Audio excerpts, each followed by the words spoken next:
In this video, I'm going to go over how to mark our fabric to get ready for cutting it out.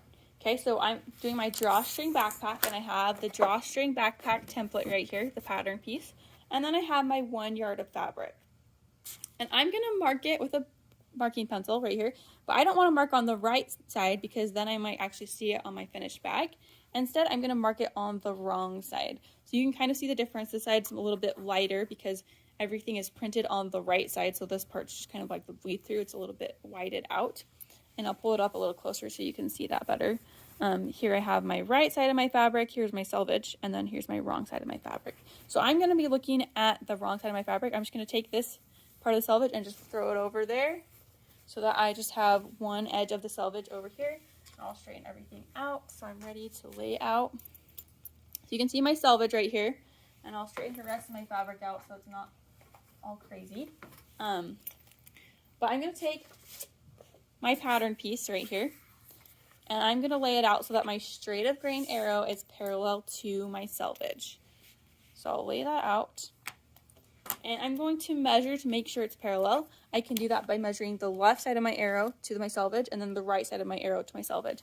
If it's the same measurement, it doesn't matter what the measurement is, just as long as it's the same, then I know that the two things are parallel. So the selvage and the straight of grain arrow are parallel.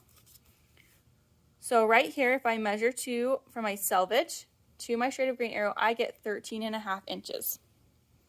So I'm going to leave that there, and then I'll go down to the right side of my arrow, and again I get 13.5 inches. So I know that these two, like this straight of grain arrow and my selvage, are parallel.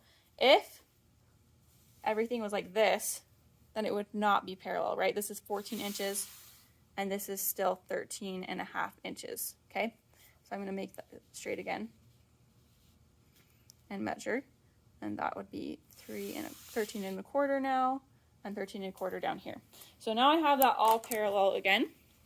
I'm going to take my marking pencil and I'm going to go around the outside of my template here.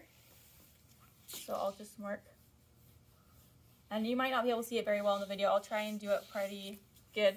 On your own fabric, you don't need to mark very hard.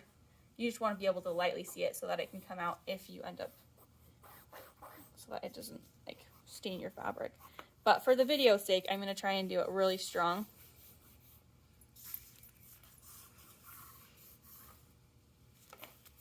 And then I shop my top here. So I'm just going all the way around.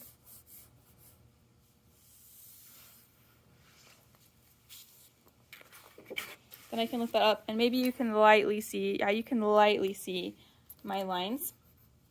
But I don't actually want to pick this up yet. I was just going to show you my lines for the outline. You will leave yours in place, and I'll line this right back up where it was. After going around the border, I want to mark these top two lines, just like I did with my snappy bag. So I'll mark this, and I want to mark the other top line. And then this time I also have 4 dots I'm going to mark, so 2 on each side. And these will be where my drawstring goes. So I'm never ever going to sew in between my 2 dots there. So I have all of those marked on my fabric, and I am going to get checked off on my marking. So eventually I will cut 2 pieces, but for right now I am only going to mark 1 because I will cut them out at the same time. It'll be a little bit easier that way. So get checked off on your markings, and then you can prepare to cut.